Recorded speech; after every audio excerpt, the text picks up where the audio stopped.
Good morning, everybody, and welcome back to episode 204 of Empty Betters. I'm your host, Harrison Scholes. I'm going to toss it across the screen to my co-host, Mr. Nick Manella.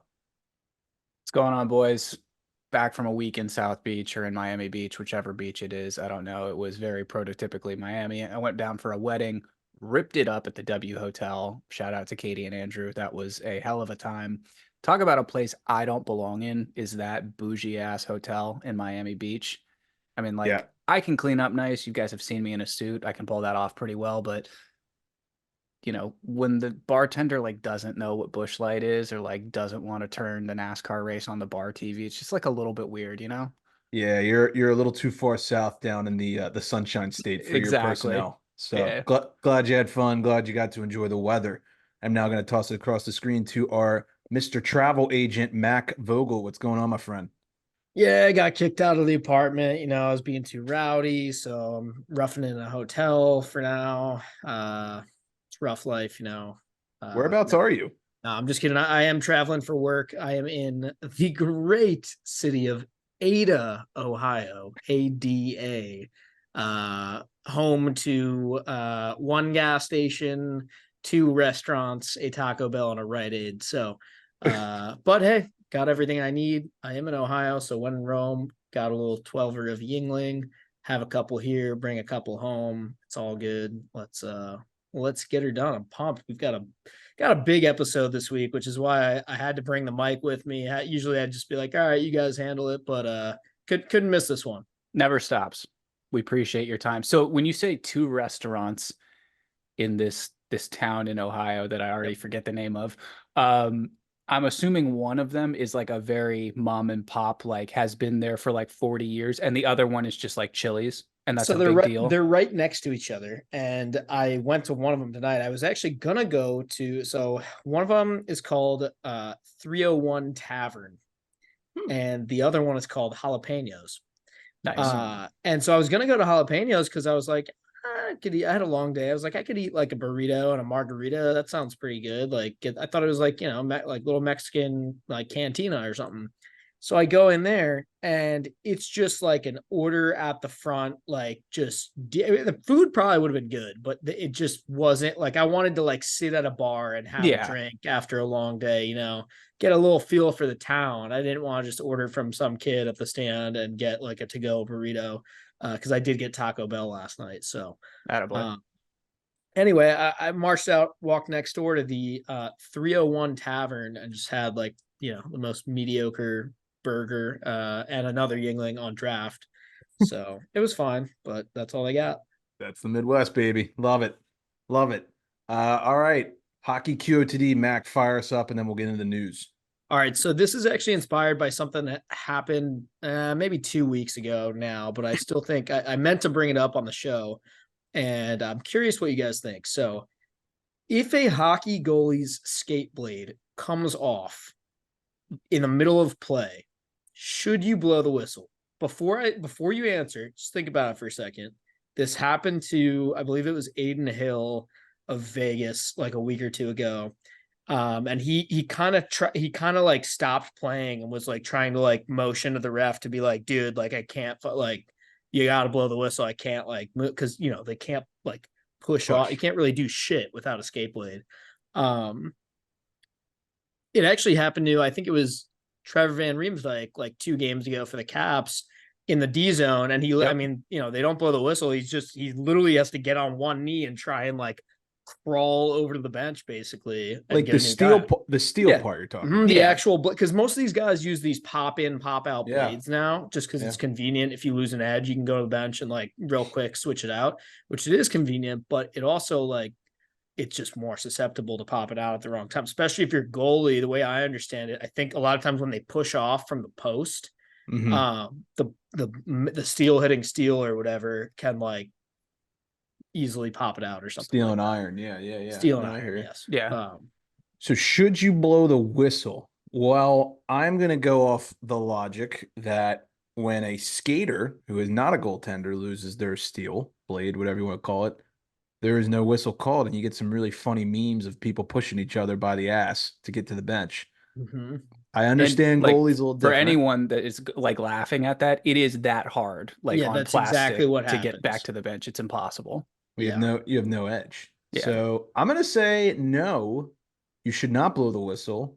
I know it's important for a goalie, but it's also important for a defenseman or a forward. Well, and I the think other thing is like you could make the argue like somebody breaks their stick or like mm-hmm. loses a helmet. It's like I mean it's an equipment malfunction. The only one I would They don't understand they don't is stop it when like attendee loses their glove or their blocker, do they?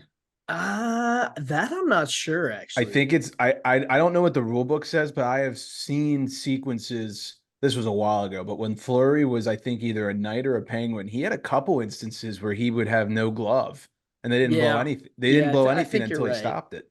I think you're right. The only thing I can understand is blowing it for the goalie mask because Well, that's yeah, legitimately yeah. a And they health do. hazard, And they do. which they do. But for a blade, I mean, Nick, what do you think? I don't think they should. No, I'm in total agreement with you. This is one of those things where it's like if you don't want it to pop out, either make the technology better or don't wear the one that's going to pop out if you're a goalie, pretty much. Right. Because Right. if I don't know, it's just one more thing that then you start to wonder if guys are going to go, oh no, my skate blade popped out again. Look how fast, that did. Like, is every Right. time someone pushes off from the post, now they're just going to go flying. And I understand the argument of, hey, like maybe we stop play because there's a skate blade on the ice. That I totally Mm, get because those things at the NHL level are legitimate Lethal. weapons at that point. So, but if they don't stop it for a player skate blade, then I don't think you can yeah. stop it for a goalie. I think that's fair. The only argument that I saw some comments on the video of, are people arguing both sides. I think the only people arguing the other side, first of all, were goalies. And Of course. second of all, they were mostly saying like, well, it's like not even, they're basically saying it's like a free goal if you don't stop it because it's just, you literally have no chance at being a goalie without one of your skate blades on, which I mean is kind of true. But again, it's like I don't know, fix the problem. Don't Yeah. because I'm with Like, Nick. Like it's are just we going to one more stop the way. play if like Vasi forgot to do up the right half of his like pad straps and all of a sudden his like right knee pad, leg pad just comes flying off and is flying around the ice? Has that ever happened? I actually, when you just said that, I was trying to think. Has a goalie's pad ever flung into play? I I can't think of a doubt it. There's time. like a Probably billion not. traps. Yeah. Anyway, it sounds like we're all in agreement. So maybe it wasn't the best That question, but I just thought it was interesting. was a Yeah. good thought-provoking question. I like that one. Be That being curious to hear said, what our like listeners think. watching a defenseman or like you mentioned, it happened to TVR the other day, like trying to Yeah. hobble back to the bench is one thing. I don't know how a goalie is expected to try and get over to the bench. I mean, you No, you basically can't. need You're fucked. You you just have need to. the bony to come out there with like a ratchet strap and pull the hippo to the bench so they can What get a you new. need is a whistle. Like just that's the only way because there's no way you're getting Yeah. to the bench and back in time. Like Yeah. Yeah. unless can goalies change on the fly like with each other? Is that illegal? That would be hilarious. I know what's the rule now? They like can't cross the center line, right? So I Correct. guess if it's the first or the third, you should be okay. But I feel like there's a rule I in play where I they don't just aren't allowed to. Okay. I cannot ever recall an instance where the backup goalie changed on the fly with the starter. Or the coach was like, you know what? I'm not going to wait for a whistle. I Yeah. You I know need what? to This is change a worth goalie it. so bad. I'm going to do it right now. You got to go take a shit. Okay. Yep. Yeah. Yep. Yep. In youth hockey, we played an outdoor game for the Baltimore Stars. I think it was like my U16 team. We played an outdoor game at Chevy Chase in Maryland on that beautiful rink Oh there. yeah. And we played there a number of times. But this one year, U16, we played there and we had two really good goalies that year. And both of them like really wanted, it's like a special thing. You really want to play in this Sure. game. And my coach's solution, and it also was like they both deserve to play because they're both good. My coach's solution was they both played, but they changed not like on the fly while play was going, but like every like whistle or two. They just like the same as like a forward would, because he didn't want somebody getting way too cold. It was like freezing fucking cold, and he didn't want like the backup Hmm. like just sitting there on the bench for like half the game and then going in halfway through the game just ice cold.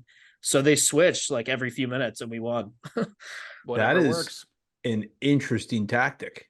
Yeah, I mean, they both just stayed nice and warm, like literally as often as like a defenseman would change. Like, oh, I'm tired. That was enough of like a shift. So switch. That's wild. I've Yeah. I've never heard of that, but I'm sure it's been done. I Like mean, you I just think it kind of mind fucks the other team, but anyway. Yeah, it won't be the last weird goalie tactic we'll talk about today either. Mm, mm, okay then. All foreshadowing. righty. Well, let's get into the news. But before we do, just want to say this news segment is brought to you by Kane Footwear. And I think Nick has a word from them. That's right, guys. I absolutely banged up my legs and my liver, but mainly my legs in Miami Beach.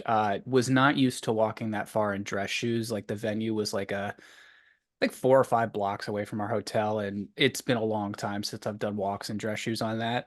I was basically immobile on Sunday. Last 2 days I've had my canes on. I'm fine. So hit the link in our bio today to get a pair of the most comfortable recovery shoes you will ever own. All righty. We're starting off the episode hot, boys. There's Or been not. one, there's yeah, or not. One team in particular has been getting all the headlines over the last week since the trade deadline. We'll go over some of the trades here in a little bit. But we're going to start off with the Pittsburgh Penguins. And if you've been listening to this show, you know that is my team, and it is a dark time for my team at the moment. So I'm just going to ask to have the floor for like 3 minutes, and then I want you guys to give me any thoughts you might have. So as you guys all know, Jake Gensel gone, traded at the deadline, and ever since that happened, the team is in absolute shambles. So for those people, asking what is Dubas doing, why is he doing this? Just so everybody knows, there's a lot of bad contracts that Mr. Ron Hextall gave this team that really had Dubas's hands tied. And, for rentals, especially this year, it was a buyer's market. It was pretty rare you were getting a first round pick for any rentals at all. Maybe Gensel could have hauled it if they wanted to go that route, but they didn't. Dubas wanted players. So Rust, no move clause. Carlson, no move clause. Raquel and Smith, I think they're both like near, if not higher than a $5 million cap hit. Nedeljkovic and Eller, I was a little surprised as well to not see those guys go. So all in all, I mean, I knew Jake was going to go, but I thought they were going to clean house. They ended up not doing that. And Jake Gensel is now a Carolina Hurricane. He is making his debut as we are recording this. Now, I want to talk about the trade here just for a second to give some Pens fans who are maybe listening some background. So Gensel goes to the Canes, 25% retained salary, and Ty Smith. Pens get back Michael Bunting, Ville Kuvinen, Vasil Ponomarov, Cruz Lucius, a 2024 second, and a 2024 fifth. So I know I botched some of those names, but I'm just going to give you guys some notes. I did some research. Good friend of the program, old interview guest, Jesse Marshall, did a deep dive on this, so I wanted to just share. Ville Kuvinen having one of the best under 21 seasons in Finnish Elite League history. He has 55 points. That is the most points by someone his age, 21 or younger, in 30 years. Vasil Ponomarov in practice at Wilkes-Barre already. He's played 2 career NHL games, both this season with the Canes. He had a goal and an assist in those 2 games. And Mac, we actually just watched him play when I was visiting you about a month ago for the Chicago Wolves. So he's been playing with them. Indeed. And then Cruz Lucius, perhaps one of the coolest names in hockey, out of the University of Wumbo, Wisconsin, for those who don't know. Sophomore, 34 points in 35 games this season. He leads the University of Wisconsin in scoring. So they get back some names. Obviously, they didn't get any of the big names that they wanted. I know Jackson Blake was one of the most coveted names. They didn't get the big prospect. All in all, it was a shitty deadline. There's no way to cookie cut that. You don't get what you want. Gensel goes. You keep the guys that you probably don't want. And it's looking dark, man. I mean, the next couple seasons for the Pens, Dubas said when he was hired that he wanted to keep them competitive. I don't know how they're going to do that, truthfully. And then ever since that deadline, I mean, their last 3 games against Washington, Boston, and Edmonton, Malkin has a 0 shots on goal in those 3 games. The Penguins have scored 1 goal in those 3 games total. They've been outscored 15-1 in those 3 games, and they went 0 for 14 on the power play. And per Adam Gretz, that was the worst 3-game stretch statistically of Sidney Crosby's entire Penguins career. Not by him, but the team, which is just crazy to think about. So Obviously, people look at Sullivan. He just signed the extension in the summer of 2022. He's got 3 more years. I don't know if he's going to make it. We just saw Lindy Ruff get canned after signing an extension 10 months ago. So that doesn't really mean much, in my opinion. I think the season's shot. We're now tanking for Celebrini instead of looking at the standings for wild card positions. So that's really my state of the union on the Penguins. It's dark right now. A good, very well researched, might I add, State of the Union. Nice job. It's weird. I don't know. The hardest thing for me is like the main question that you keep seeing people be on one side or the other of on Twitter is like, you got the guys that are in the camp of, you got to trade Crosby. It's not right to him, man. He's having the season of his life and he's still got mileage left. Send him somewhere for a chance to win another. And then you've got the other side of things where it's like, no, like let him, he got 3 cups. He's going to retire a Penguin. Try and do what you can to build around him, but also like, they feel for him that he's pissed for the Gensel thing. There's just a lot of layers here. So it's interesting to hear from you, kind of what side, where you fall and all that. I don't know where I fall in it. I feel like it's not, as a Caps fan, I feel like it's almost not my place to take a side and all of that, but yeah. So you're asking, or Nick, you go, sorry. So obviously, I think like the big issue that I saw with the Gensel trade was people were not happy with the return. They were saying for the kind of player we're giving up with basically what that core in that team has done over the last, 20 years, pretty much. Yeah. I mean, with Gensel, the last 10. Right. You're saying it's not worth it. I mean, had you thrown in someone like Jackson Blake or the kid that's at Maine, whose name escapes me right now, are you a little bit happier there, Harry? Or are you still going, nah, fuck that? I mean, I'd probably be a little more pumped because I know that it's like a blue chip prospect, but I also understand where Dubas is coming from. It's got to be a little bit of a numbers game. I mean, we really don't have anybody in the prospect pool. We have a couple names. Brandon Yeager, our first round pick from last year. He looks good. Sam Poulian, he's probably one of the guys who will come up. He was one of our other first round picks a few years back. But other than that, I mean, we don't have anybody. I understand why they traded him. I mean, you basically had to because he was going to walk in the summer. We all know that. Yeah, but yeah. I mean, Carolina would have offered him probably a ton of money in the summer, and then he would have gone there anyways. But are you now on like that's the thing? Yeah, it's like you had to move him for something, right? Are you now on like the team of I hate the Hurricanes, or are you gonna like be secretly rooting for them? No, I mean, like, well, let me ask you this. Let's jump here. If the Canes are in the playoffs, right, and they're playing an Eastern opponent who we hate most of, are you rooting for the Canes because of Kuzi now? Because obviously Kuzi just goes to the Canes. I really want to hear where you guys go with this. I would root like I think I would root for the Canes like when pigs fly and hell freezes over. I think I'm trying to put myself there. I feel like I would only root for the Canes over the Rangers. Maybe Boston, but and the Islanders, I'll throw them in there. I'd root for the Islanders over the Canes, I think. Yeah. Okay. I'm kind of in the same camp as you guys, but I also feel like the ending in Washington for Kuzi was a little more sour than the ending in Pitt. I mean, listen, I wish nothing but the best for it. If they ended up winning the cup, I would be happy for him. I'd be annoyed that organization got one. Right. It's really fun making fun of them for not having one, or for not having won recently, rather. Yeah. I'd be a lot more happy for Dima, I'll tell you that. Agree. That's why I was about to say Boston, but I kind of walked that one back because he's on Carolina now anyway. Right. But I would also be happy for Orlov, no doubt about that. So I think the other thing that's interesting about what I've called Penn's fallout, because for lack of a better term, it's been an atomic fallout from this fan base on Twitter. And don't get me wrong, seeing some of this has been absolutely hysterical to me. Like going through what Mac and I went through in our childhoods, this is so funny. That being said, there's a lot of overreactions with this fan base, as we know. This whole, like, you can't trade this player, you owe it to Crosby to go after more championships. I hate that narrative. Individual players do not deserve championships. You win championships as a team. That's something that a point. team puts in years and years of work and planning and effort to do. I hate the whole ever since the last dance thing. It's got to be this stage thing. Let's get it together. Let's go win it for this guy. Like, I know everyone wanted Ovi, me included, to win a Stanley Cup, but the Washington Capitals deserved to win that Stanley Cup, and they did.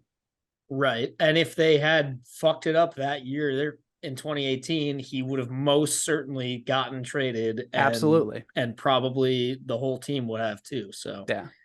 So obviously in the summer, in July, there's conflicting reports. I don't know who to believe, but there are people who are saying Sid will sign his extension July 1, minutes after he's allowed to. And there are now some other camps that are saying maybe that's not going to be the case. If you really wanted my opinion on how it'll play out, I think July 1, Sid signs a 2-year extension. And I believe if he does that, it will close out at the same time as when Letang retires, probably. And that's how I feel like it'll end. And then maybe he goes somewhere else when he's 40 or 41 years old and he wants one more kick at the can. So you don't think that, I mean, because with how he's played this year and his whole career, obviously, but specifically this year at his age, I think another team, I know like he's not going to want to go to another team, but I think someone would give him more tenure if he wanted it, is my point. I'm sure. I don't really think money Someone, a team in blue and white, would do that. I don't really think money's going to be an issue. I think for him, it's really what does he want to do? And I think because he kind of forced the hand of Hextall to extend Malkin and Letang, Yeah, I think I think he'll ride it out. It would be kind of an asshole move, I guess, to be like, all right, actually, anyway, peace though. And I know I'm dragging this discussion long, but now you're hearing all the rumblings of Erik Karlsson back to Ottawa. Does that make sense? Daniel Alfredsson's there. He's boys with Alfredsson. They've got the Swedish connection and all this stuff. So I don't know what's going to happen. All I'm saying is the deadline sucked. I'm not thrilled with the return, but I also am not going to say it's a complete failure like some fans are. I read the stats on some of the prospects. There's probably one of them that will pan out to be a good middle six guy, decent middle six guy, and we move on. It happens. So obviously, like those you mentioned, the last 3 games that the team has played have been terrible. And I'll say firsthand, that game that the Capitals played against them was the worst I've ever seen the Penguins play in my entire life. The Washington Capitals are struggling to get into a wild card playoff spot right now, and they picked that team apart. Yep.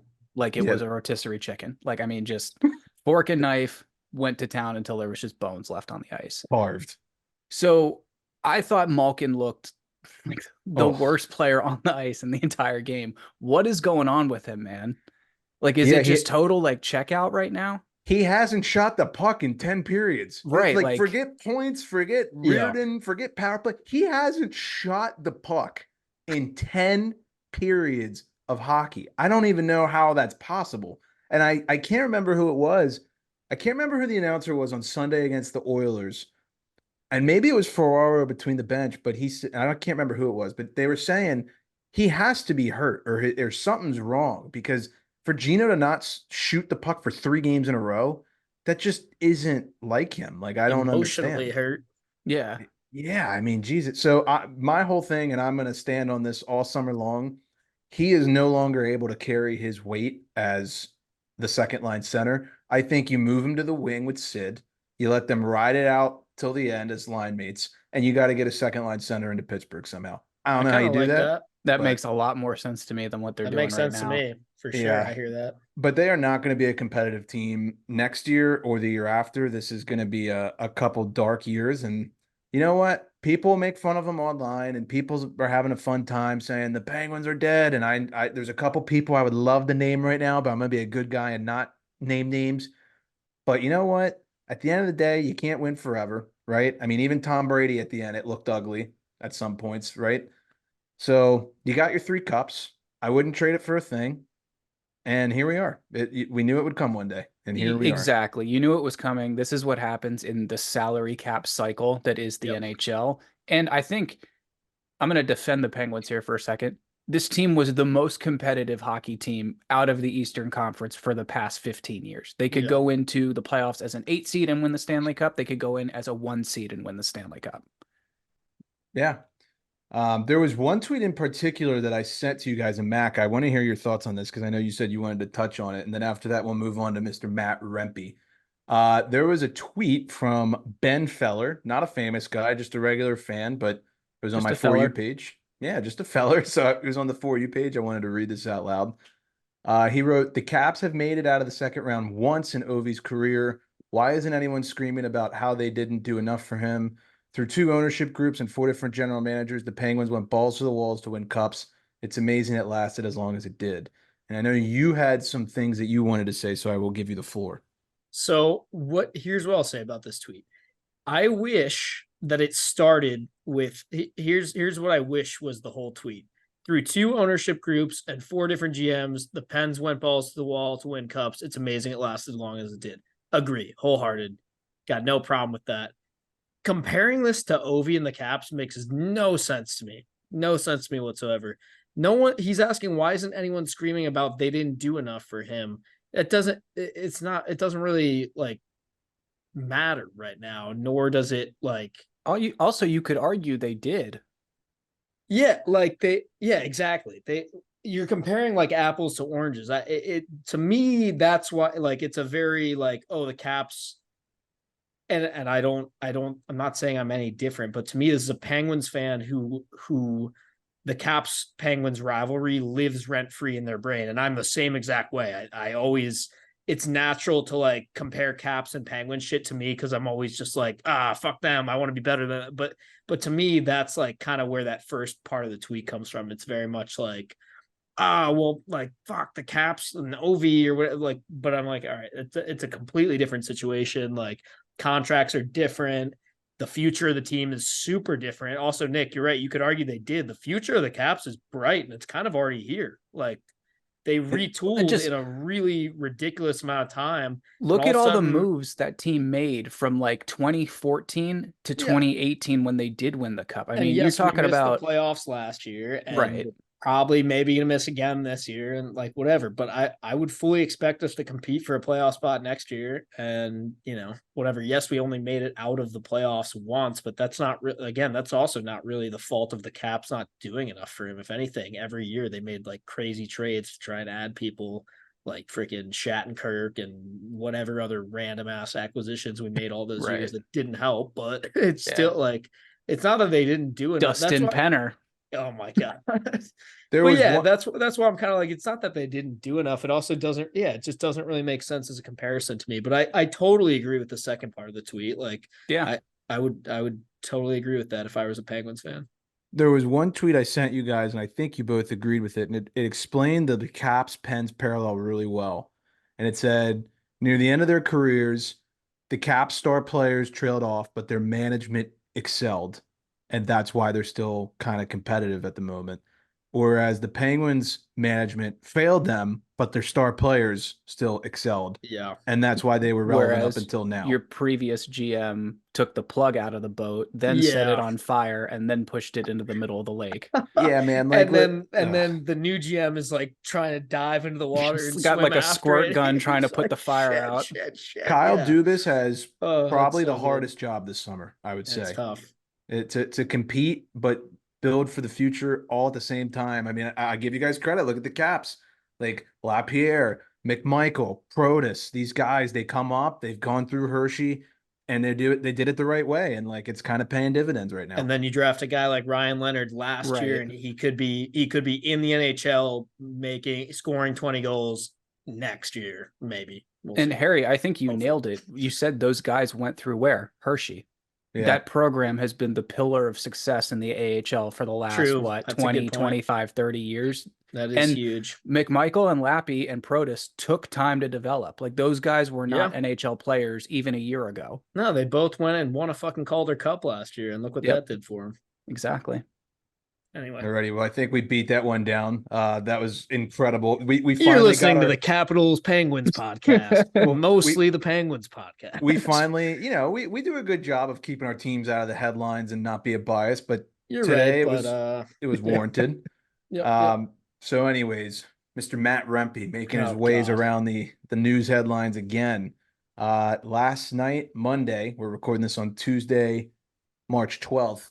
Rempe threw an elbow to the head of Devils defenseman Jonas Siegenthaler. That earned Rempe a major penalty and a game misconduct on Monday night. That is Rempe's second game misconduct in his second career game against the New Jersey Devils in his 10-game NHL career. If you need a refresher, on February 22nd, that's when Rempe was given a match penalty for his check to the head to Nathan Bastian, only 2 minutes into the game. And then that's when the Devils got Curtis McDermott in a trade. And then last night, McDermott wants to challenge Rempe before he knocks out Siegenthaler. And now it's just a whole shit show. And we have the Devils versus the Rangers up next on Wednesday, April 3rd at Madison Square Garden, the heavyweight title. You will want to tune in for that. Thoughts, comments, concerns? 1000% a chicken wing. And I'm going to take it a step further. Like, when you get like a turkey for Thanksgiving and the turkey wing's got that little extra on it, this was a turkey wing. Like, he got that arm went up and he threw it directly into his head. No ifs, ands, or buts. 4 games. Yep. And listen, I saw a lot of tweets today that I agreed with that were saying, like, do I think Matt Rempe is like some kind of like evil player who's out trying to like kill people? No. But the problem is he's gigantic and strong and big, and he's young and excited. It's like somebody used the excited puppy dog analogy. It's like that. It's like you can't, like, either way, this guy's got to learn how to hit cleaner at his size. Yeah. And so I think that's the NHL laying down the law, saying, look, dude, we get it. You're big. It's hard to hit smaller guys cleanly sometimes, but not our problem. Your problem. Figure it out, or we're going to keep doing this. This was a teaching moment by the NHL. This was them going, all right, no more. Like, you've had your week of, hey, the fighting thing is fine. You're doing great with that. Obviously there was the Bastion hit that a lot of people were upset about in that prior game, but I think this is the NHL just going, all right, cool it. Everyone take a breath. We're going to do 4 games here and we're just going to put this to bed.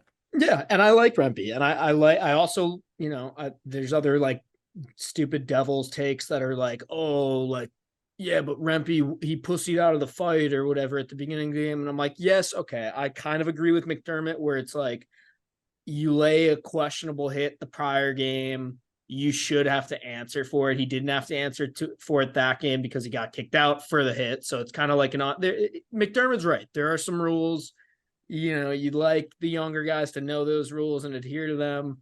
But it's well within Rempe's right to just say, fuck you, I don't want to fight right now. I also think, maybe he would have later in the game if he didn't get tossed, whatever. It's neither here nor there, but it just. And in Rempe's defense, like McDermott going to the media and being like, I lost a ton of respect for him. It's like, well, dude, I'm not the one bitching to a bunch of reporters about it. Yeah, like, go that's say true. it to his face. Like, I hate the media Yeah. bitching back and forth. It's such a and you're move. only NHL. Like, you can text each other. Like, people have people's number. Like, you right. can definitely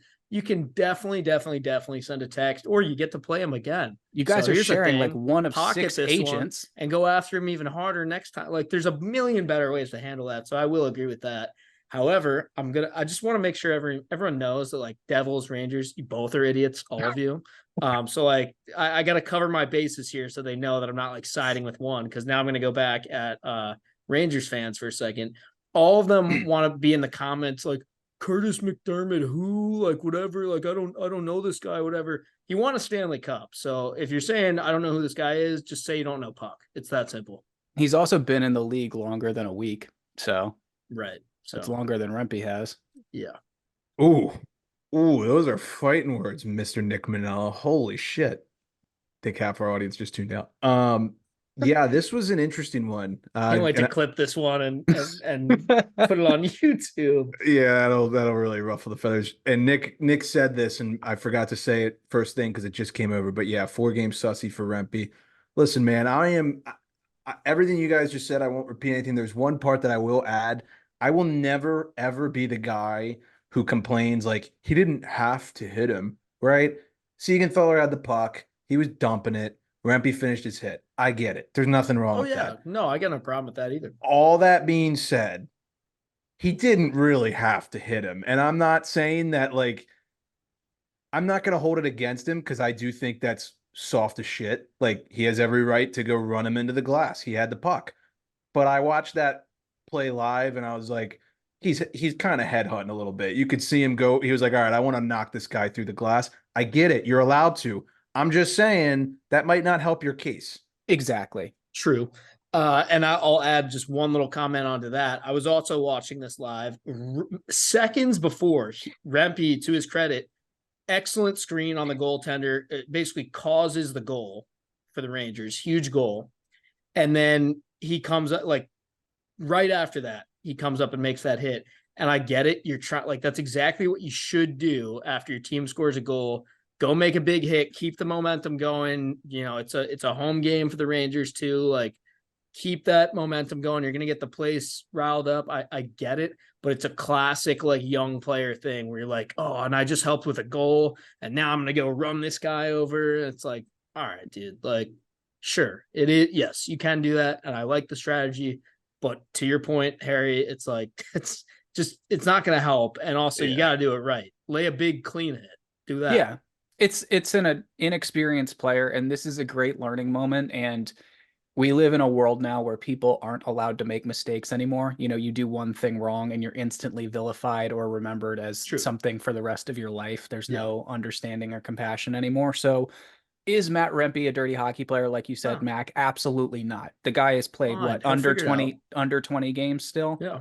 So 10 this is NHL career games. this And is how you learn. I saw another really good last thing. I swear, I saw another really good Rangers take of somebody saying like the guys on the Rangers who have been in the league for a while will go get him and say, For sure. listen, dude, like, and give him a little bit of a clinic on like, this is what you got to do. This is how you got to like not hit guys. This is how you got to hit guys. All that. So I have no worries. It'll figure itself out. But right also, now, if like you're annoyed about this or you're saying he shouldn't have hit him, like go put a post-it note on your buddy's windshield on his car and you get in yours and drive at each other at about 15 miles an hour and try and reach your arm out the window and pick the post-it note off, because that's what it's like trying to line up a hit in the NHL. Ooh, I like that. That's a good one. I've never heard that. I wasn't sure where you were going with that. Yeah, I was 30 miles an hour closing Wow. speed, boys. All right. I just went on an absolute tour there. I love it. Last thing, Rempe's gonna have to answer for this, and I'm agree. Next time he definitely does. I'm sure he can hold his own with McDermott. He's already fought the heaviest of heavyweights, but I'm definitely looking forward to that one. And say what you will, but like, people love this shit, man. Like, I know it's like kind of scumbaggy to say, like, because obviously you don't want anyone to get hurt. And Siegenthaler was down for a bit, and I don't think he returned to the game. But this is what sells. And like ESPN's posting about it. ESPN never posts about hockey. While I was at that restaurant earlier having my mediocre burger, they had Party the Interruption on, no volume, so I couldn't see exactly what they're saying, but stay hot, ESPN. The question they had up to talk about Rempe was, is 4 games enough? And I was like, Shut no up. one in hockey is asking that question. What, like, if anything, the hot topic you should be asking is 4 games too much? Because if you're on hockey Twitter, that's all everyone was talking about today. And I looked up for my burger and saw, is 4 games enough? And I was like, you guys have no clue what's going on. And then they showed a montage of Rempe like beating the shit out of people. It's like, oh, so you're just gonna vilify this guy as like, look, he's really violent. Shouldn't he be suspended more? Blah blah blah. I'm like, I don't even need the volume. You guys are idiots. And I love PTI and I love Mike and Tony, but let's be real. Mike only watches when the Blackhawks are good. So that hasn't been in like 6 years. Yeah. All right, for real. Let's move on. Absolutely. We're going to move on to the state of hockey, Minnesota. In case you didn't see over the weekend, they pulled off one of the ballsiest moves you'll ever see. They pulled their goalie in overtime on Sunday against the Nashville Predators, and they pulled their goalie with no pending penalty just to get a straight up 4-on-3. And Matt Boldy secures the OT winner to take the Wild 4-3 over the Nashville Predators. Huge 2 points. Took them like less than 30 seconds too. Yeah, it was a huge game. 2 teams that are fighting for that wild card spot. Obviously, Nashville's holding it right now. Minnesota's chasing them. But here's one thing that went viral on Twitter, and I'm sure you guys have seen it, so we're just kind of repeating it. But there is a rule that if you pull your goalie with no pending penalty in overtime and the other team scores on your empty net, you actually do not get the 1 point for an overtime loss. You get 0 points. So it was a double gamble by John Hines behind the bench. He had this to say after the game about it. He said, "We need 2 points, 1 point, 0 points. It's not doing us any good. 2 points is what we need." I think that's just the most simple, direct post-game balls made of brass quote that a coach could give. So 100%, Harry, especially with them getting a point in overtime too. You're like, well, we Yes. both just got a point. We need the extra one, or it doesn't matter. so it's a risk. It's a gamble. So they are literally winning bets on empty nets. Yo, That's what this podcast was founded on, dude. Hell yeah. Exactly. I am going to say one thing because, this clip went viral. Everyone's tweeting balls of steel and blah, blah, blah, all this stuff. However, being a lifelong Ravens fan and watching John Harbaugh, go for 2 when we're only down by 1 or whatever with second left, or go for it on 4th down on lots of ballsy plays like that. I just want to say, especially to all you Wild fans out there, I know that if you lose that game, you're tweeting the same clip being like, what a fucking idiot, John Hines. Why he gets fired, the goalie right? in overtime? Like literally, it's like I just want everyone to know you're full of shit, because if it didn't work, you're calling for the guy's head, but it did work, so he's got balls of steel. So if it didn't work and I was the GM, I would have fired him before he got to like the press conference room. Didn't he just got hired? Yeah. This is probably the ballsiest thing I've ever seen a coach do in pro hockey. It's up there for sure. I know they've done it in the KHL and it's worked, but that's also like, big ice. So the offense has like a lot more room to work. And I don't know, it's the KHL. So and the game's fixed. It's kind of a circus anyways. Yeah.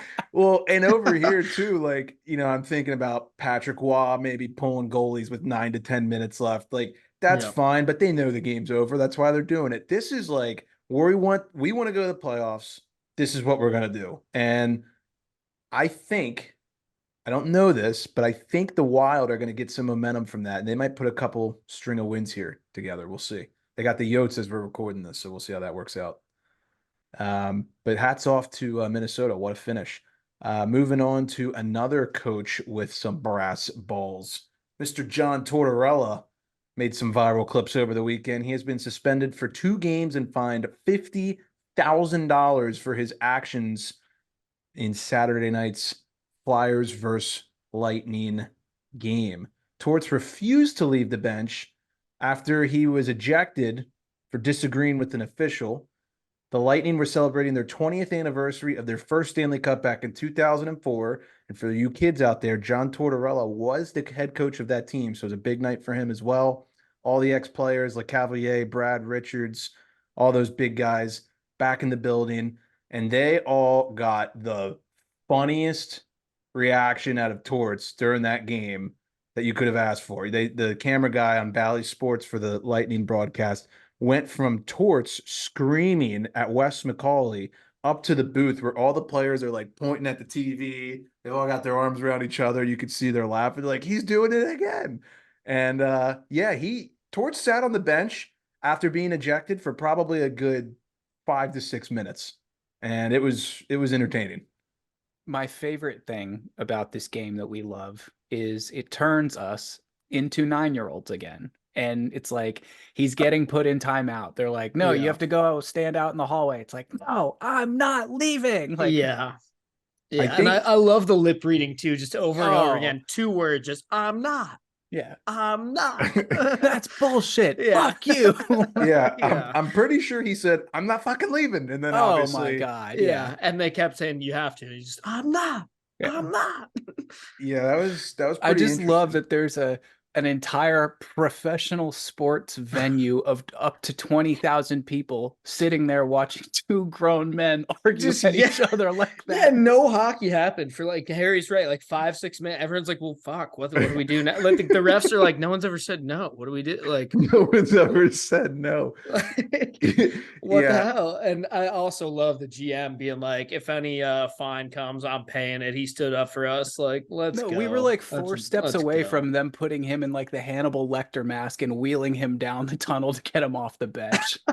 I love Torts, man. That was, I mean, obviously the league doesn't want that, and that's why they're finding him and suspending him 2 games, which I think is a little ridiculous, especially given and the 50 grand too. Again, you want to talk about the league wanting to set precedents and make example. The last thing they can have is people thinking that they can undermine the officials. So man, Yeah. I get it. I do get it, but I also love it. And they talked earlier this year about, oh, we're really cracking down on like the abuse of officials. And I think what he was doing is probably considered under that umbrella. That's fair. That's well, and fair. it sucks for the Flyers because they're chasing, they're trying to hang on to this playoff spot. The Isles are catching fire. The Red Wings are in it too. So they're playing for their lives, and they got their head coach going for 2 games. I also think it's worth noting the Flyers lost that game to Tampa 7-0, which is pretty brutal.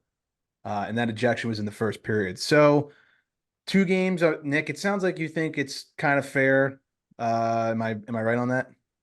I would say 2 is probably fair. I mean, for those of us that have watched hockey for as long as we have and we know this man, this is probably just what was going to go on in the locker room anyways, just directed at the team instead of at the officials. But so, honestly, I would not put it past this man to do this on purpose, be like, oh yeah, now I'm going to make him play guilty. I'm going to scream my head off. I'm going to get fined. I'm going to get kicked out. And then I'm going to look at him and go, it's your fucking fault.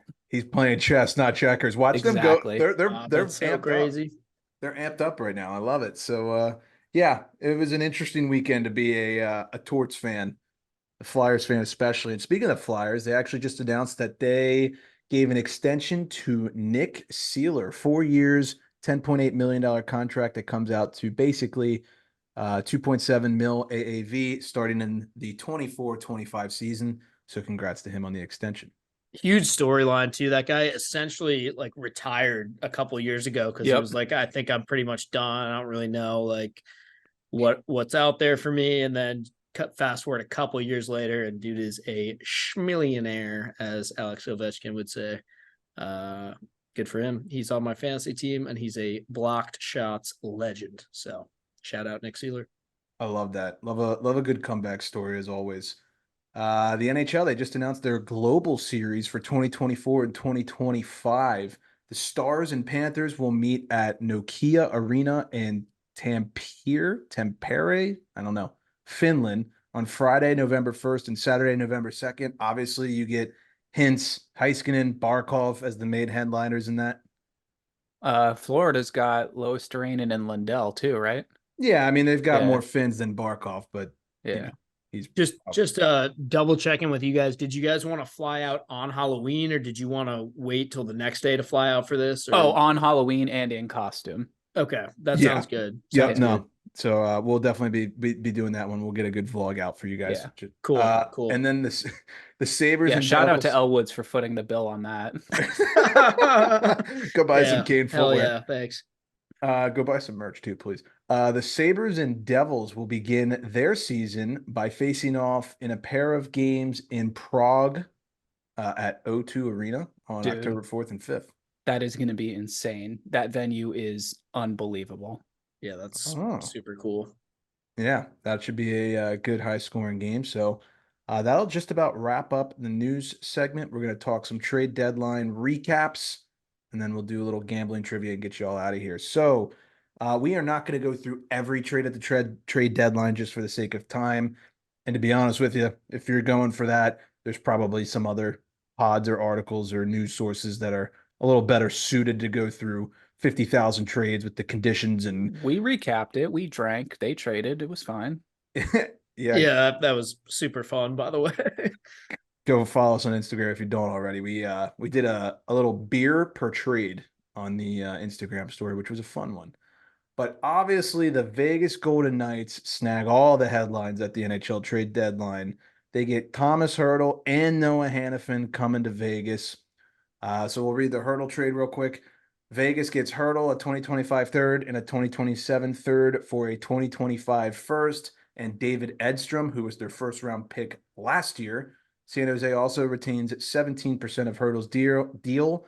And I believe Hertl still has like 5 years or 6 years left on his deal. So they get him with term. Big thing coming out here. Jonathan Marchessault, pending UFA, still not signed. Vegas gets this guy in there. So, obviously people are going to start maybe looking at that as something peculiar, if you will. And then they also get Noah Hannafin. They get Hannafin 50% retained by the Flames for a 2025 first.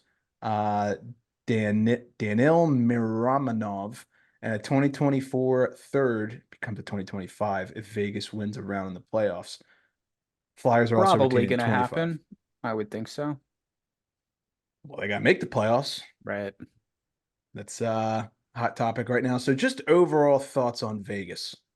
I mean, this has been their MO since day one. They don't care about building for the future. They want to win right frickin' now. And they continue to just trade away any draft pick they have to get whoever they possibly can. And Harry, you were right. Hertl's locked up through 2029, 2030. They're kind of doing the besides the fact that Hertl will be there for a long time. They're kind of doing the Penguin special where they're like, let's just pour everything we can into this now and worry about it later. And Harry, as a Penguins fan, I think you might have some warnings to tell them about how it feels now. But yeah, I mean, you can't be mad at it if you're a Vegas fan right now. It's definitely exciting. But yeah, like I said, it might be some tough times down the road. I respect them. I actually do. And people hate them. I know you guys hate them. A lot of people hate them. But to come into the league like they did, and they're just in it every single year, and they go for it, and they don't give a fuck. And I truly respect that because I don't know if we'll see that from Seattle for quite some time, just being honest. And that's no knock on the Kraken, but like the Golden Knights are winners. They want win. You want to know what's the most funny part about that? And I'm kind of just realizing this now. It's so Las Vegas of them. Like it's all in. It's put it all on black every time. And it's literally the gambler's mentality of like, that's no wonder their fans love them so much. It's a bunch of like gambling heads that are like, holy shit. Yeah, fuck it. All in. Don't care. Oh, we just won the Stanley Cup. Sick. All in again. Like, double Let it ride. Let it ride, baby. It's not put it on black though. It's put it on a shitty little baby food mustard color. But anyways, this is big. I mean, these are two of the biggest pieces that were available, and we didn't even know, Harry, like you said, that one was available. So I think the fact that they've got, San Jose keeping close to 20% of Hertl's deal is great. I don't know if he's going to be worth what he's signed for in the next 4 years. I'm sure they'll move on from him at some point because it's Vegas. Hannafin is one where I'm like, I have no idea how this is going to pan out. I feel like this is either going to go incredible or this is not going to be a factor at all in the postseason. So I'm really interested to see what happens there. I don't really know if any of the picks, I know some of them are conditional that change hands here, but I think it's really, really smart that somehow the Flyers are retaining 25% of Hannafin's contract for literally nothing. That's hilarious. That I have no clue how that gets to be a thing just for a 5th round pick. But I like to think that out of Noah Hannafin's got 4 guys that help control him, like his agent maybe and someone else, and now one of them has to be a Flyers representative. Honestly, the more I think about it, that's probably a team that just needs to make sure they're at the cap floor every year. I mean, they don't have look at their team. They don't have they don't really have a bunch of high paid superstars right now. So they're probably well, I don't care. Fine. They just come into the room with a week to go with a sack of money, be like, you guys have to spend this before the end of next week. Yeah, they're money laundering. They're like, shit, can we fuck, does anybody stuff it in the goalie pads? They won't look there. Anybody want to open a small business or something? Well, if they're stuffing it in any goalie's pads, it's probably Robin Lehner's because him and Mark Stone both on LTIR. I think it's just about 15 million in cap on LTIR, and that is obviously making its rounds because this is what happens every year where there's trade acquisitions, where there's a big name on the LTIR list. So here's what I'll say, and here's what we have said in our group chat, and I know you guys will back this up. Spleen injury is pretty serious. You can't really fake that. Like that's not a fakeable type. That's an organ. That's not like, oh, I have turf toe. It's the worst I've ever felt in my life. Yeah, that's a real injury. However, and Elliot Friedman said this on 32 Thoughts, and it's true, whether you want it to be true or not. I believe it's to be true. If Stone plays game one, round one of the Stanley Cup playoffs, there's gonna be an outrage. Oh, I smell fish. There's gonna be an outrage that people are gonna lose their minds because they are gonna legitimately think that VGK is cheating. I mean, Mac, it's that smelly smell that smells smelly. Exactly. Yeah. I've never had a spleen injury, and I know Mark Stone's hurt. So please don't think I'm trying to play conspiracy guy here. He's hurt. I get it. But if the timing of recovery is just so convenient that he comes back round one, game one, I believe it's fair because I don't think they would cheat that, especially as serious of an injury as it is. But that just seems a little fishy, if you will. I mean, he must have the Kane Footwear Super Pros or something like that. Does Kane make sugar cane medicine for your spleen? They just took his spleen out, put it in one Kane Revive, and let it sit there for 2 days, and then it was fine. You're like, holy shit! It's good as new. Maybe it's the bounce back foam or the Brazilian sugarcane technology. Gotta be one of those. Gotta be one of them. Yeah. I'll ask you one last question about Vegas. We'll move on. From a scale of 1 star to 5 stars, 1 star being they're done in the first round, 5-star being they're probably going to be in cup contention. What type of threat are they now that you know all this? Oh man. Like on potential or what I actually think they'll do. Yeah, I need that too. What you actually think they'll do, because I feel like potential we would all go at least 4 or 5. So I would say 3. Because I think it's just going to be interesting to see where everyone fits and how this all sort of fits together. That being said, Harry, you made a great point. They still do need to make the playoffs. Yeah. If they do all this and they don't make the playoffs, holy shit. Yeah. Oh my God. Would that be hilarious? It would be hilarious. I do think they'll make the playoffs. I'm not too worried about that. Yes, you make a good point that it's not a gimme, but I think they'll be fine. I kind of think they're going to lose in like the second or third round, if you want my honest opinion of what I think will happen. But yeah, potential. Do they have the potential to win back-to-back cups? Definitely.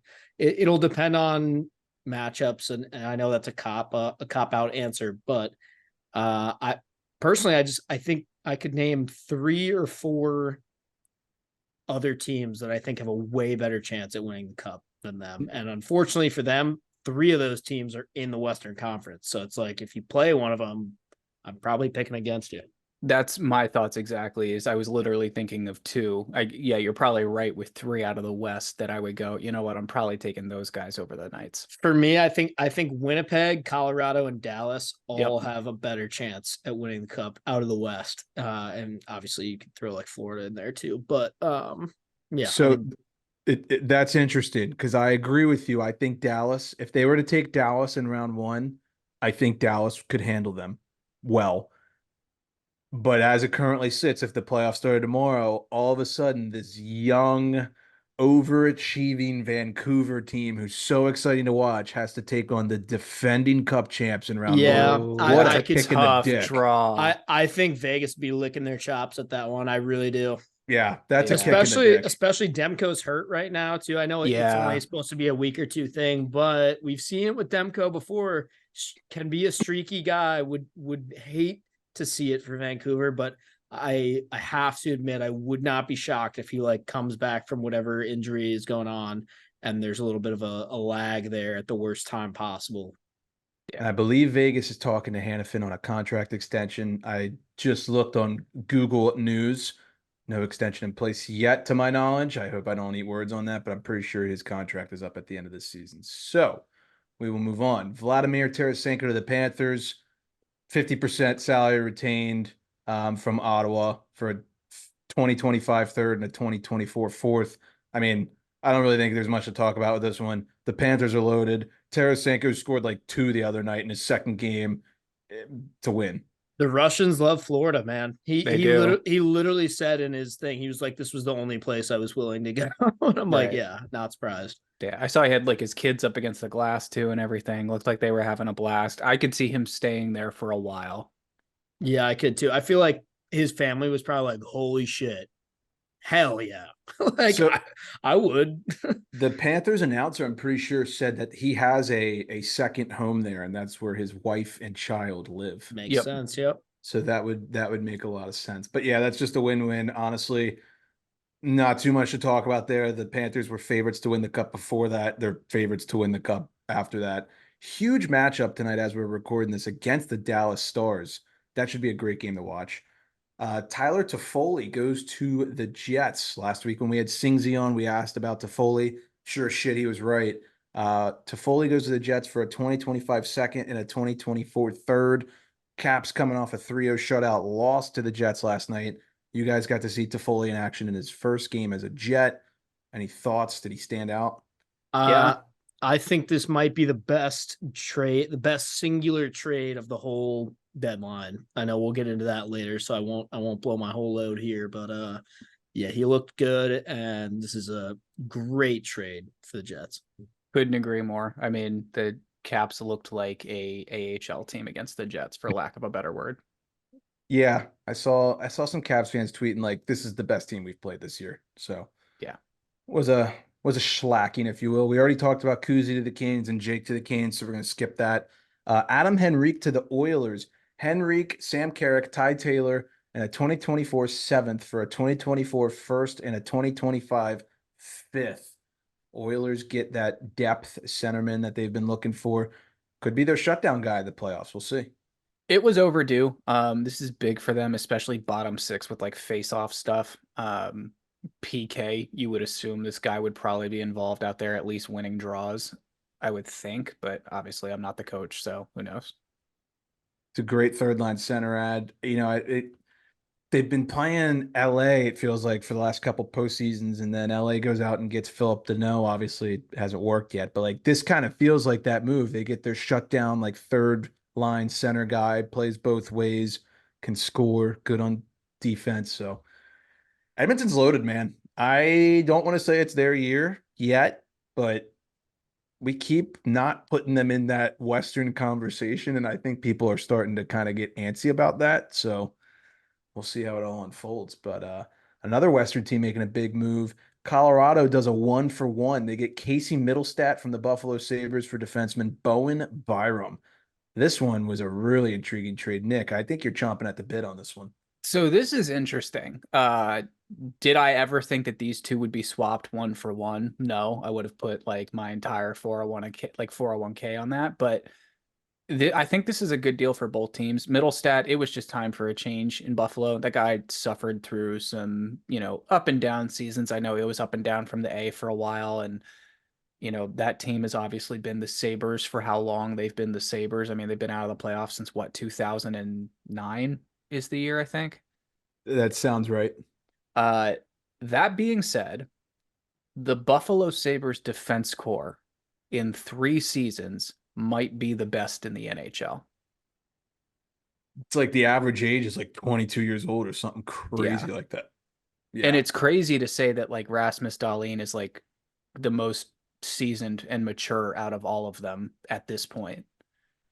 It's probably looking at their future captain. I mean, we don't have Okposo listed on our trade tracker because not necessarily a big one, but with him gone, I would probably put money Dahlin as the next captain of Buffalo.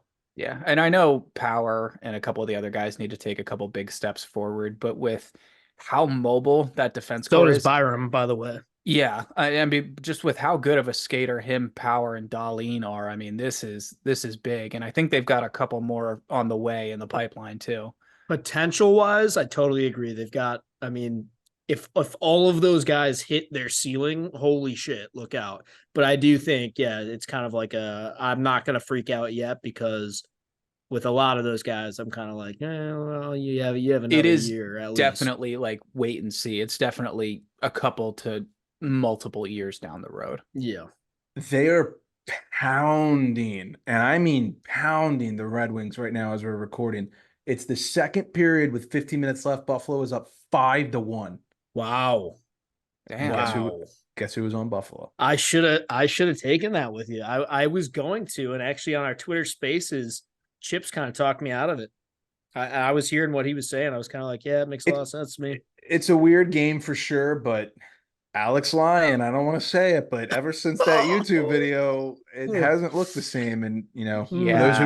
for those who don't know, we literally put out a video 2 weeks ago about the Red Wings. We didn't even trash them. All we said was if they're gonna go for a cup, we don't think Alex Lyon is the guy who can lead it. And we got murdered in the Not comments. even that, just like if they want a decent shot at the postseason, like being competent in the postseason, let's maybe address the goaltender situation here. And we got murdered in the comments. And ever since that clip, the Red Wings have lost 6 in a row, and they've allowed over 3 goals in every single game. Yeah, but Alex Lyon's he's good. He's your guy for sure. Listen, I think he's done a sure. great job this year, but just like in Florida, like he was good enough to stabilize it, but he ain't going to be good enough to take you to the promised land. And Absolutely not. I think the Red Wings know that. Now, that being said, Larkin's been out. I give him benefit of the doubt, but whatever. Last trade we'll go through. Avalanche, we just said they got Middlestat. Well, that's because they moved on from Nick's favorite player, Ryan Johansson.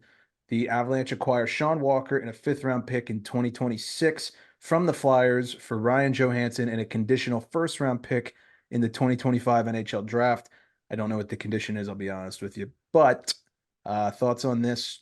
Ryan Johansson already waived, I believe. Yeah, and sent to the A. Let me ask you this. Colorado. Chips in the Spaces just said not a huge Colorado guy. Mac, I know historically you're kind of iffy on him. I think me and Nick are probably a little bigger on him than you and Chips, but what do you think? What do you guys think of Colorado? I'm kind of starting to see the whole like McKinnon factor. I have historically been hard on the Avs, and not because I don't know that McKinnon's good, but I'm starting to just realize how little else is actually needed besides him. No, he is being, you know what I mean? so dominant like by himself. And that's funny because I'm also the guy that's always saying like Draisaitl and McDavid is not enough and you need more than just 2 guys. But I don't know. There's just something about the Avs that they're just, if we're talking about the Oilers and why the Avs are enough, but the Oilers are not enough, the Avs are just like a tough hockey team. When I think about them, I think big, hit you hard, score goals, fast. Yeah. When I think of the Oilers, I think skill, speed, talent. I don't think hit you hard at all. I don't think deep. I don't know. I think the Avs are deeper for sure. And Let's not forget they've done it. No, for sure. And the Oilers I usually criticize their goaltending. That's one of my biggest things with the Avs. But honestly, I think it's fine between Georgiev's played fine. Between Georgiev and this Anunin guy or Onanen or whatever. It's been fine. Onanen. Oh no. and Nick, like you said, like Colorado's done it. They went through Edmonton to do it. I mean, that series was not exactly hard for Colorado a couple years back. I pray that we get McKinnon, McDavid, Western Conference Finals. We need to. We need that so bad. Because Battle of Alberta decided to go out and Old Yeller itself behind the barn. So like it really did. And if Landeskog comes back, that'll be huge for them. Not sure how that'll work out. I know Logan O'Connor just had season ending. I believe it was hip surgery, so that's a bit of a loss for them. But so last thing I'll say on the Avs real quick is like, you know what we were just saying about Alex Lyon and the Red Wings? Harry, you just said it perfectly about their goaltending. It's good enough. Swap those goalies 1 for 1. I am still totally where I am on the Avs. Put Lyon on the Avs and I'm like, yeah, they're probably good enough to do this again. It's all about the team in front of them. A defense is just nasty. Yep. They've got arguably a top 3 defensive core in the league, I would say. So yep. Anyways, that's our trade deadline recap. I just want to ask you guys this. Was there a favorite trade that you had? Maybe one that wasn't listed here? And then is there a specific team that you think knocked it out of the park or flopped or any I guess, overall thoughts? I'm going to give kind of a combined answer about favorite trade and who crushed it. And then I'm also going to say somebody I'm a little disappointed in. First answer, I touched on it before. I think the Jets crushed the deadline this year. Monahan, Toffoli. I think they also got Colin Miller just as another like added piece on the back end. To me, that's a perfect combo of like, you're not doing like way too much, but you're doing enough where you've got guys that are going in the lineup right now that are going to help you. But then, whoever else was on the team is just there for depth and the inevitable injuries, which we all know happens in the postseason. To me, that's just a clear-cut example of an already good team that just got that much better at the deadline. So hats off to the Jets. I know like those deals. I don't know about Colin Miller, but I know like Toffoli is up at the end of the year, whatever. Still, I don't think they gave up too much, all things considered, to get those. So I think for the most part, I'm happy if I'm a Jets fan. The Islanders, you guys, what the fuck? So I'm this sorry. that's the one I was going to touch on. So That they alarm do clock just didn't go off. I'm sorry. They do nothing, and they're the hottest team in the league. And it's like, what the fuck? How's that work? It pisses me off that this is the did I see right? It's the fourth year in a row that Lou has essentially done nothing at the deadline. I sent you that tweet. Yeah, it's like, I can't remember how many years in a row it was. It was like 3 or 4 where he's just done absolutely nothing. No, Uncle June took a look at those players and said none of them were varsity athletes, so he didn't want any of them. Literally. And it's so, we know this about him because he always complains. He complains about the contracts that he signed right after he signs them. Like, he's like, signs a player to like a 4-year extension or something. He's like, this is a terrible deal. Who could have done this? This is He's like, this pained me to do this, but this is today's NHL or whatever. It's like, okay, well, I guess it's not that surprising that you're not trading for anyone or willing to retain salary, but like, I don't know. It's annoying because they don't do shit, but then we see them go into the playoffs and do like, they've been to the Eastern Conference Finals like twice in the last 5 years or something. I think so. It's fucking what an annoying franchise sometimes, man. The Islanders, they grind my gears. Yeah, I couldn't agree more.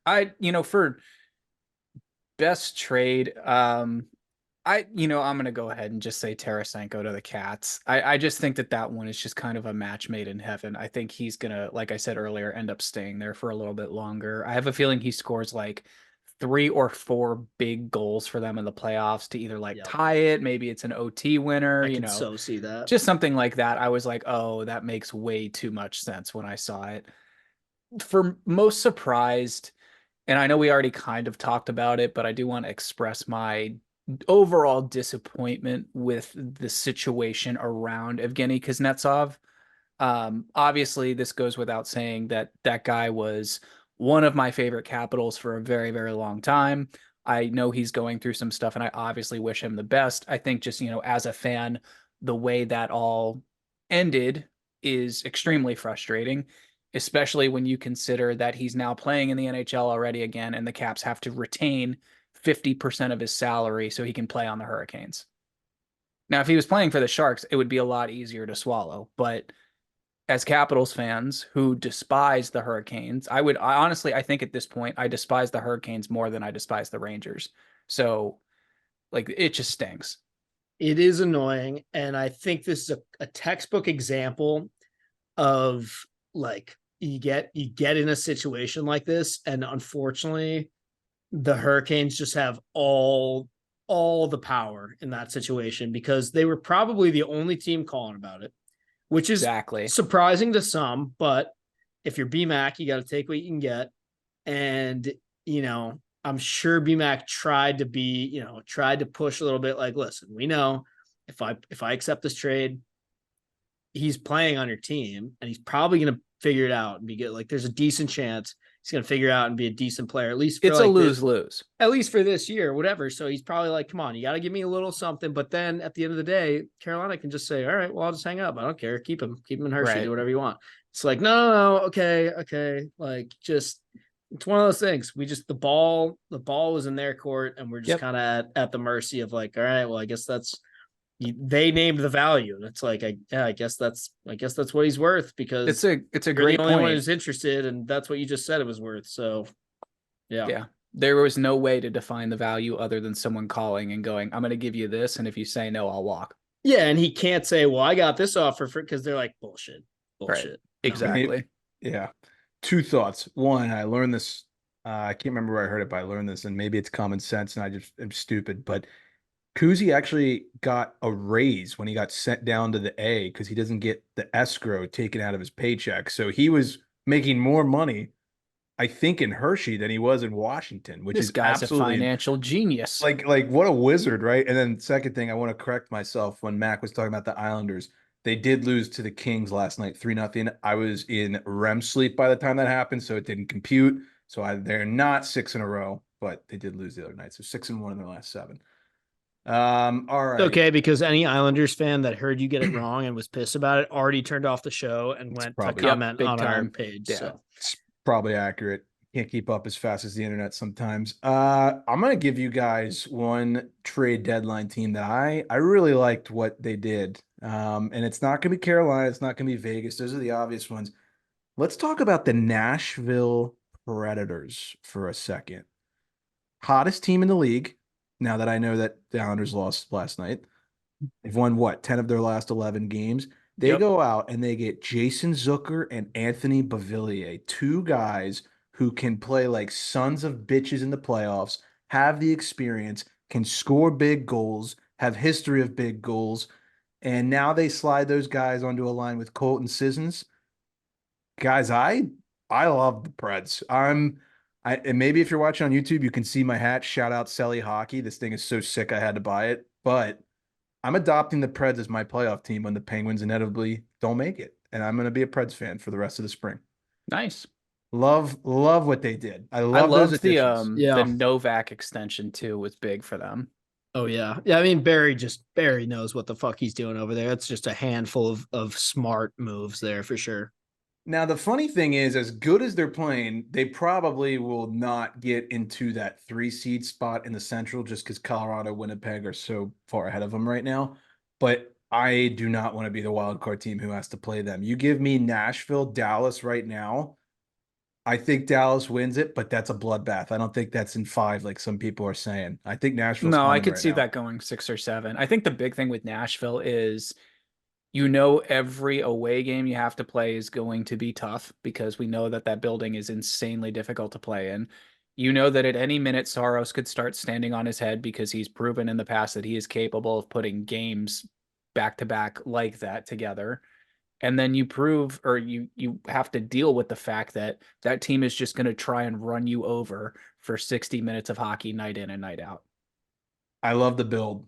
And they just scream Predators players, like those mid, like borderline fringe second They line do. guys. Yep. Gritty, can kill the penalties, put them in the slot or like in front of the net on the power play. Like I love it. I love what the Preds are doing. So It's I'm all in. the Craig Smith and Mike Fisher show all over again. Exactly. Trade that surprised me and then I hated fucking Jay Kensel. So that's my answer. Okay. Moving on to the gambling portion of the episode, brought to you by Prop Tracker. Prop Tracker is your home for player prop research and find outlier bets for NHL, NBA, NFL, and more. Once you find a bet you like, start tracking it and get notified on its progress, like shots, rebounds, or receptions. Go to proptrackerapp.com/emptybetters to try a free month of our Android or iOS app. You can find the link to that in all of our social media bios. I'll keep this quick. I know this one's running a little long. And definitely follow us on Twitter if you don't already. I would imagine you probably do if you're listening to this, but if you don't, you should. We tweet out daily stats, trends, starting to do some Twitter spaces, which have been really fun. We just did our first one about an hour ago. Me and Matt hopped on, get a couple people listening in. That's going to be huge for us during playoffs. Going to do that daily before every game. Kevin Fiala, LA Kings. When he's on home ice, he has goals in 7 of his last 10. That's a great value. Get that at like plus 170 to plus 200, depending on the opponent. Dylan Strome points in 8 of his last 10. And the disrespect is real. I tweeted this last night from the account. Granted, the Caps got shut out, but he was minus 110 to get a point. and for what I would say is the Caps' best offensive player here as of late. You're not wrong. He has been the Caps' most dangerous offensive player all season, both with his goal scoring and with his distributing. He's been an absolute joy to watch, and one of the few bright spots at the early point of the season was how well Dylan Strome was playing. Absolutely. And then Thatcher Demko, we talked about this a little bit earlier. I think Mac mentioned it. He's got an injury. We don't have an exact timeline. Some people are saying 2 to 3. Some people are saying 3 to 4. So we're going to say 2 to 4 weeks. And I bring that to you because that could definitely help some Canucks overs. They're one of the best over teams they're one of the best over teams this year so far, especially on the road. So keep an eye out for that. And then lastly, the Carolina Hurricanes, they have not allowed more than 3 goals more than once in their last 10. So their team against under 3.5 is 1-9. So you definitely want to be looking at the unders. They are not letting anybody score. Most people are only scoring 1 to 2 goals a game. Maybe they're puck line, maybe they're under. Take a look at that. We'll be tweeting out some stats. So that wraps up the gambling portion. Mac, you can get us out of here with trivia. Indeed, and just a quick shout out to Elwood's for sponsoring the trivia segment.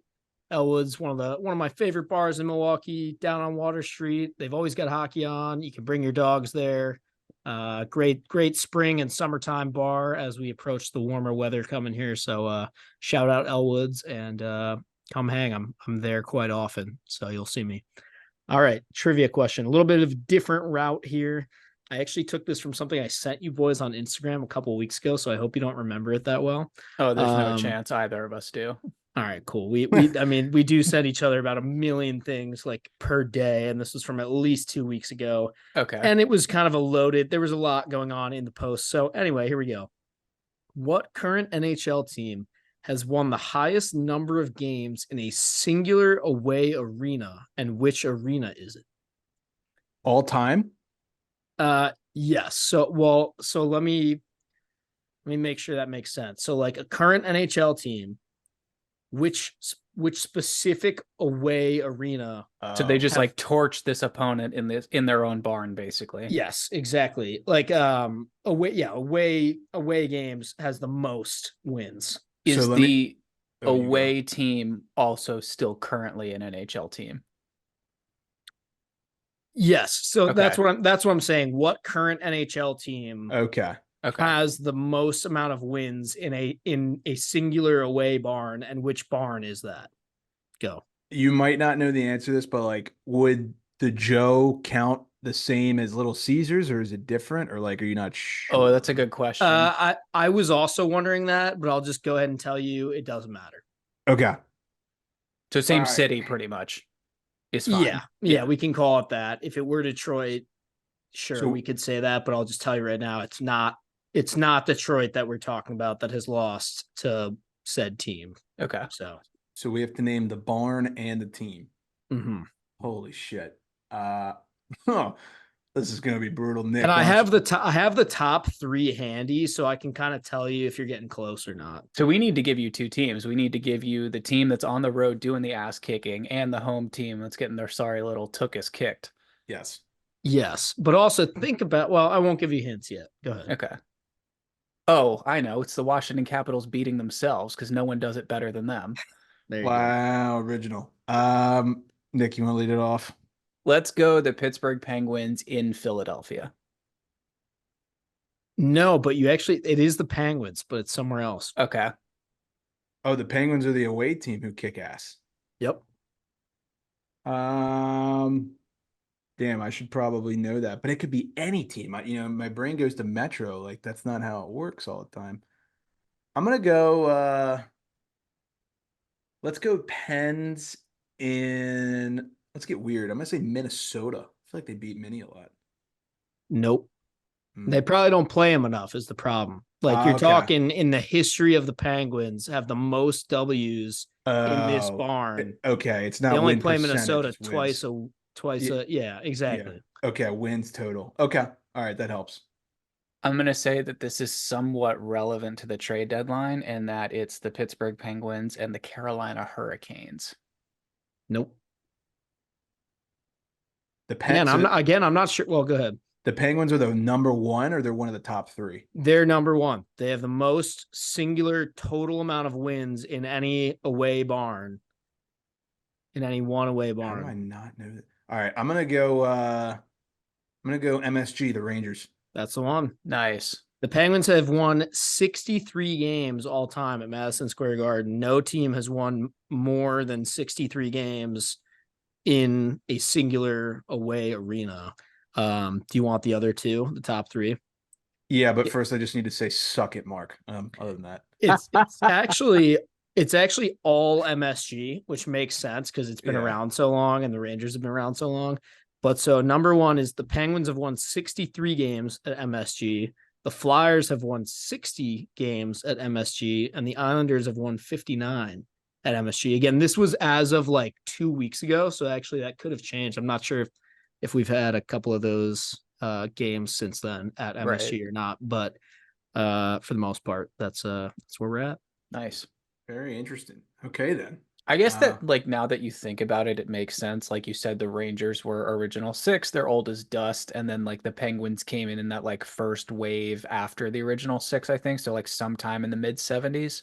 I would have thought for sure that the team doing the ass kicking on the road would have had to have been an original six team because you've had that many more opportunities to. But then again, they also like didn't play that many games back then because there were so few teams. True. It's a mental pretzel. It was a good one. Yeah. Good one, Mac. I like that. All right. Well, if you're still listening, appreciate you. Thank you. Hopefully you enjoyed the trade deadline recap. A lot of news came over, so apologies if we couldn't get to everything, but it's a jam-packed episode, and we had some travel over the weekend, travel going on right now, so we're kind of scrambling. Be back in our natural habitats next week. Boys, any final notes before we wrap up? One of the most underrated deals of the deadline has to be declared to the Bolts. Just saying, look out. I think that could pay off big time. He's already scored for him, so I like it. There we go. All right. Well, we appreciate everybody. Thank you for the love and support as always. And without further ado, Class dismissed.